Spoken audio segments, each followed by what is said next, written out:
Please welcome Devonte Green, the former previous standout at Indiana. Couldn't get all my words out. Devonte Green. Devonte, it's been a couple of years since we've had you on, but man, it's great to see you. In the break, we were talking about, I was going to say, how are things going? How are things going in general?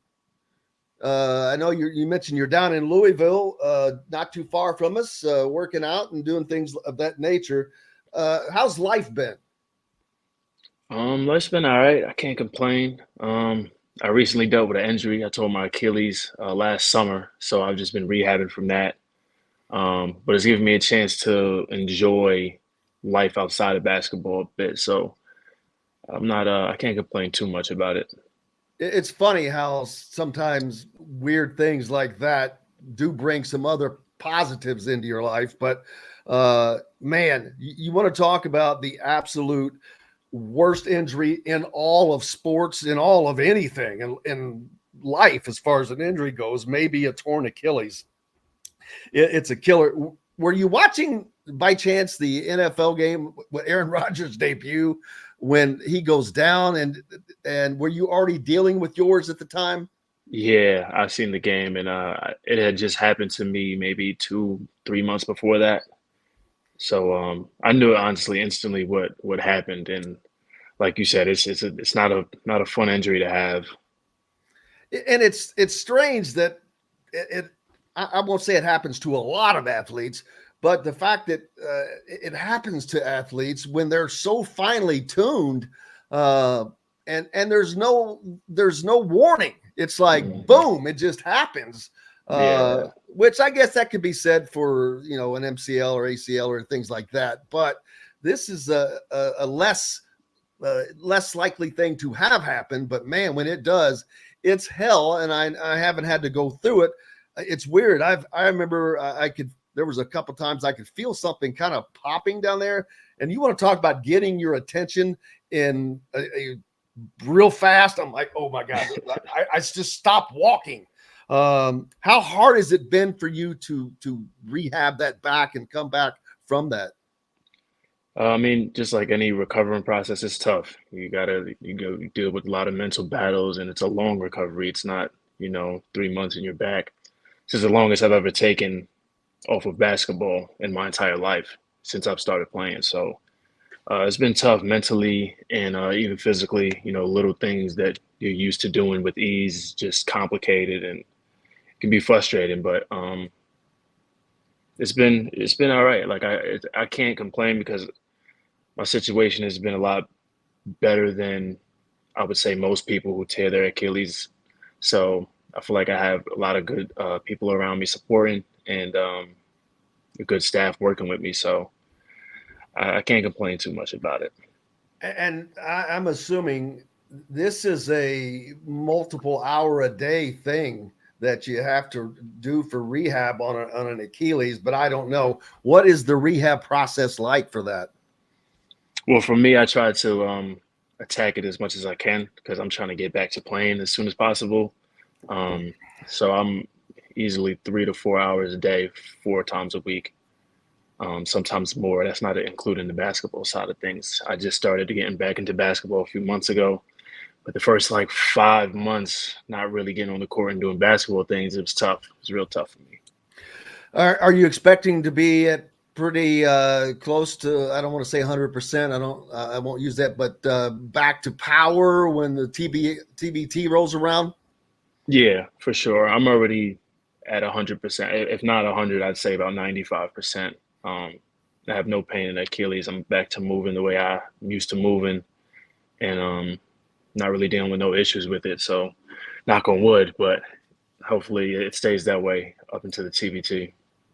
Yeah, I know that Indiana fans are stoked about the fact that Indiana finally has a TBT team. This is something that's been talked about. Hell, I've talked about it a lot. A shout out again to our friend Christian Watford, who is one of the guys that spearheaded this. I know he and Derek last year tried to work on that, but it started to come together. And he, quote unquote, he's the GM We Yeah. had him on a while back. He's GMing it. But how did this process go? Who did you hear from? And what was your reaction when you first were asked? I actually didn't find out until I seen it on Twitter. Um, Hey, you're like, people hey, were what about me, man? yeah, people started adding me and was like, "Oh, there's a TV team," because they asked me the last two or 3 years, but they've been trying to get it together, and it just fell through. So once I quoted the tweet when I seen it, um, they reached out and we kind of talked a little bit about it. Told them about they was like, we haven't reached out because we heard about your injury. We didn't know where you were in that process.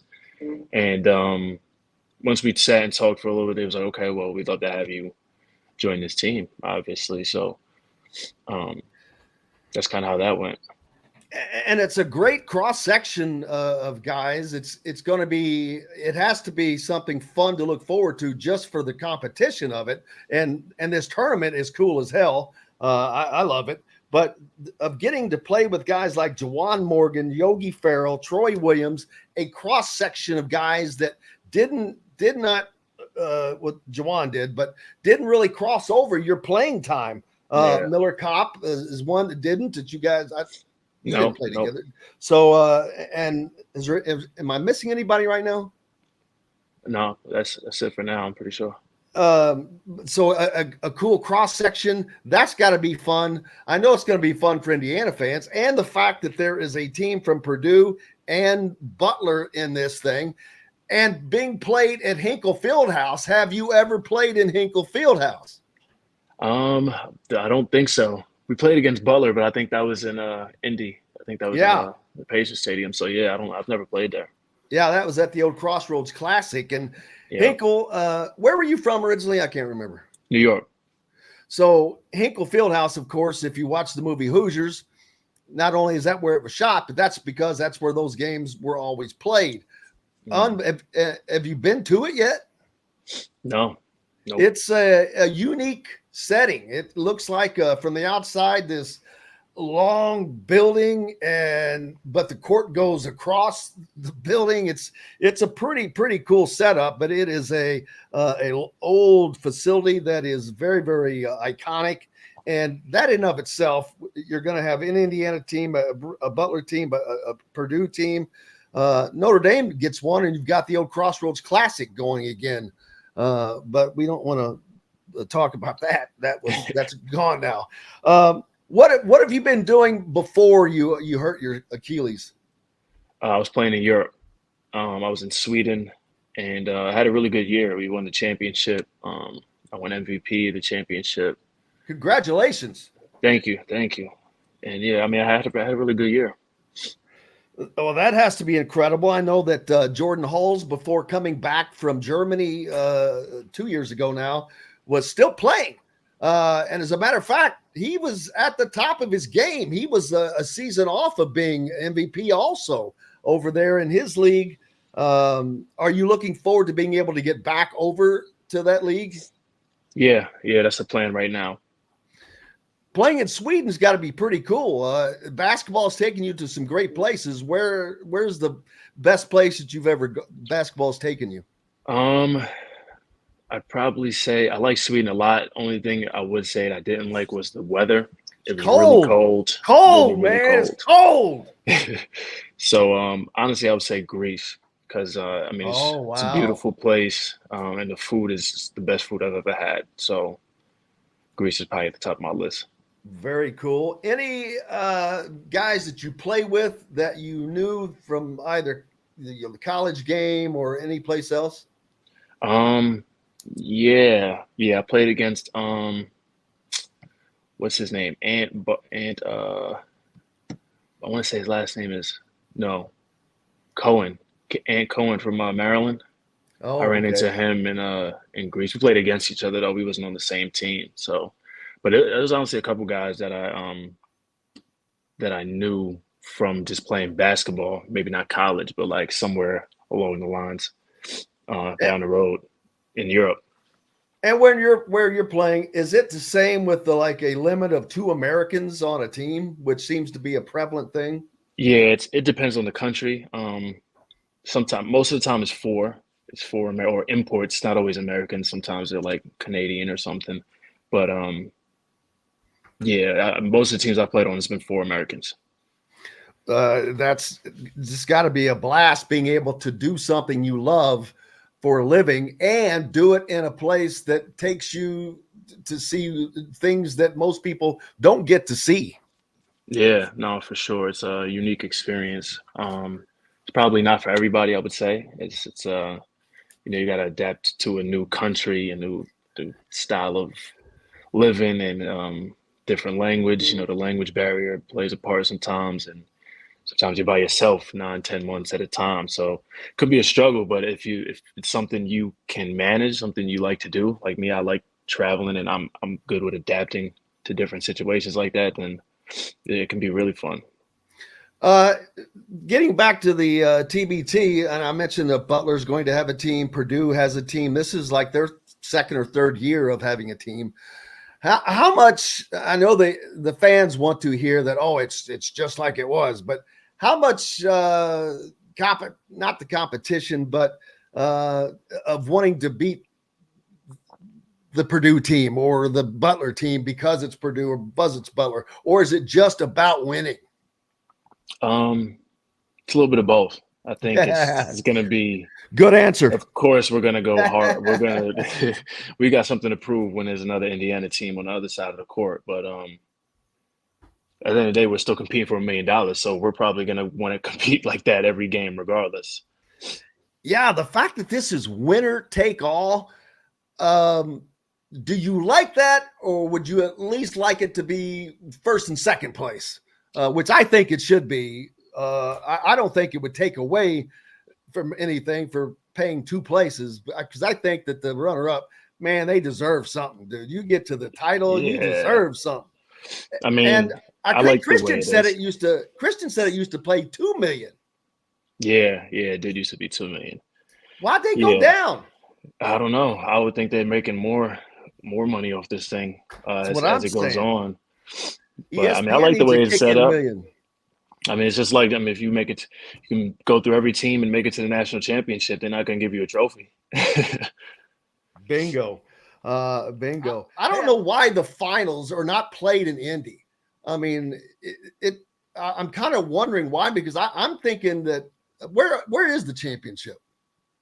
That's a good question. I don't know. Yeah, John Boy, look that up for me if you wouldn't mind. But I Indianapolis is that's where they should hold the championship. I mean, just from a crowd standpoint, I think it would draw no matter who's in it. But boy, I'm expecting the games at Hinkle to draw pretty daggone well. You're going to have plenty of former Purdue players, Butler players, IU players. That's never happened before, so it's a first. John Boy? It looks like the finals and the semifinals will be played in Philadelphia. Who cares about, man? That's nobody cares about Philadelphia. They're all about football and yeah. Why would you play that Indy? It needs to be an Indy. But we'll see. Ross says he's got him some ticks for the Hinkle Fieldhouse games. So good to see that those tickets are already being bought. So congratulations to them. I mentioned, or I asked you in the break, how your season, your pro season goes pretty much like the season does here, with whether it's college, about the same time, or pro season here from August through May. Yeah, it's about the same. We talked about the places where you've been able to play and where you've enjoyed. What was it like living in Greece and just playing basketball? It's just very different. A lot of people in the area I was didn't speak English. Majority of people, I would say, didn't Really? speak English. Yeah, so you have to find your way around. Sometimes not knowing, you have to use a translator, or you're in the grocery store, all these products you've never seen. You got to translate every single product to know what you're getting just to make a meal. Sometimes it's a big adjustment. I would have thought the Greeks would have been a little bit more educated. I'm just kidding. No, but that had to be wonderful. Since you're on the halfway around the world, I'm sure you don't get a chance to keep up with college basketball during the year, or do you? Do you get to see any games, or are you reading about it on social media? Yeah, I catch a couple when I can, especially like if it's tournament games. I try to catch pretty much every one. But I do keep up in the socials with what's going on with the team and the program and just in college basketball in general. I really don't, honestly, I don't watch outside of the Big Ten, but unless it's like a big time game, ranked game or something like that. But the time zone thing is it's usually really late where I'm at when the games come on, so or really early, so it's tough. Yeah, is it like a 7 or 8 hour time difference? Yeah, it depends where you are. It's like usually 7 to 9 hours. Yeah, you were a little bit further around the bend. Um, let's see. You were at Indiana from 2020 to what, 2022? 16 to 2020. Boy, you made it just in the nick of time, didn't you? Man, the House versus NCAA lawsuit with the name, image, likeness. We haven't talked about that, but it goes to 2016 and forward. You slid right into the cat's house on that. Have you looked into that or paid attention to that? People have sent it to me, but I haven't really. I mean, I don't really know what exactly is like. You have to wait for something to actually happen in order to like apply to that, or what? How does that work? You're asking the wrong guy, but I will have the guy on that will know that answer Friday. A friend of ours of the show, Michael Mangarelli, a former NCAA attorney. But I don't know how much it's going to mean, but it's going to mean something. It's found money. Yeah. But can you imagine just playing? I mean, you're going to benefit a little bit, not like these guys are now, but wow. Being so close, that's got to be a little disappointing that it didn't happen a little sooner. Yeah. It also hurts. It was right after I graduated. You know, they changed all the rules. You get NIL deals and all that. So yeah, had you just 1 year prior to that, had you taken a payment or something, you're booted, and now you're celebrated and are able to do. It's crazy how it went from 0 to 100. 0 to 100, yeah. But at least there has to be some solace. At least you're not Jordan Hulls, who played from back leaving just before right before then, or Yogi, who left before then. Even Christian Watford. Those guys just missed all that. But man, can you have imagined having played in the era of NIL? No. I mean, it would have been much different. I'm sure it's changed. It's changed college basketball as a whole, honestly. That and when you count the transfer portal thing, where you can just play right away. It's a big changes to the college game. Speaking of that, are you glad that wasn't around though? Because that's the one thing I hate is the fact that athletes can go to 4 different schools. And everybody says, well, a coach can leave. No coach. What coach have you ever heard of that went to 4 different schools in 4 years? That doesn't happen. Leaving once is okay. But if you leave a second time, I'm like, man, you got to sit. Yeah. But they just reached another agreement where there basically are hardly no rules anymore. Nope. Yeah, it's a free for all out there. You can just, like you said, attend 4 or 5 different schools if you got a COVID year, even especially. So it's crazy. Yeah, it certainly is. And in Indiana now, you've got Mike Woodson, so there's a different regime in place there. In following Indiana, and however you've been able to follow them, what have you seen, and what are you expecting and hoping for the Hoosiers? I don't know what's going on with their upcoming season. I haven't really kept up too much with it. But I like Woodson. I think he's a good coach, and he knows what he's doing with those guys. And I think the players like him as well. So, that's always important. Yeah. Are you glad that the ability to transfer at will was not around when you were in college? Not necessarily just for yourself, but for the team you played on, because it can wreck a team like that. For sure. Even Duke last year saw 7 guys hit the portal. That's half your team, man. Yeah, yeah. No, it's a crazy rule. I think kind of like you said, I think you should get one. Maybe after one transfer, it's like, all right, now you have to sit if you want to transfer again. And the fact that so many people like yourself and me think that it's not the way it's going to be, because it's too hard to fight. And the NCAA has lost virtually everything that they've ever fought against. But I'm glad that it wasn't, because to me, it just, you can't ever have great runs of teams. Even UConn, while they won back-to-back national titles, it was not with the same team, which is even more amazing, to be honest with you. They lost 3 guys to the NBA and yet come back and win another national title. But I'm glad you got to play with teammates that were your teammates for the time you were there. There's always additions here and there, but it could not be. I don't think it could be as fun when, even as a player, you have to wonder, well, what are we going to be like next year? Because half these guys are probably going to leave. Exactly. Yeah. I mean, it's kind of like, it's what I had to learn when I became a pro. Like you're with one team for 1 year, and then next year you might never see some of those guys ever again. So it's more of a business-like situation when that rule was added, because it's hard to build chemistry and build relationships with guys that you might only be with for 1 year.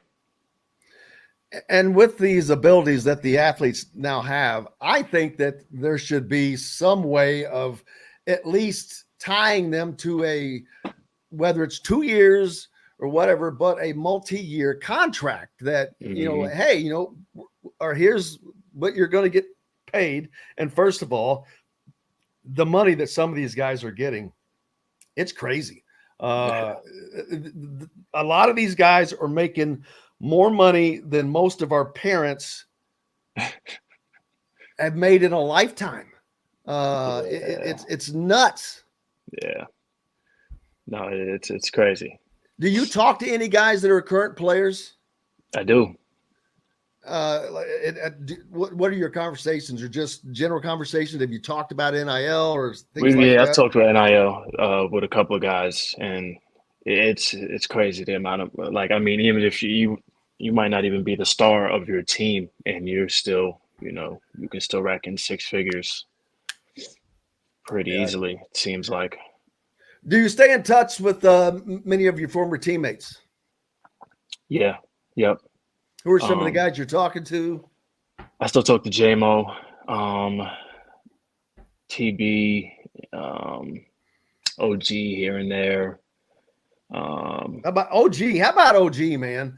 I still will never. I mean, Tom Crean took and still takes a lot of grief here and there, but boy, he sure found OG out of I don't want to say the dustbin, but I will never forget the fact that he went to watch Juwan Morgan, I think, at an event, and OG was not even listed on the player printout, and he's like, "Who's this dude?" And now he's a multi-time. He's a world champion.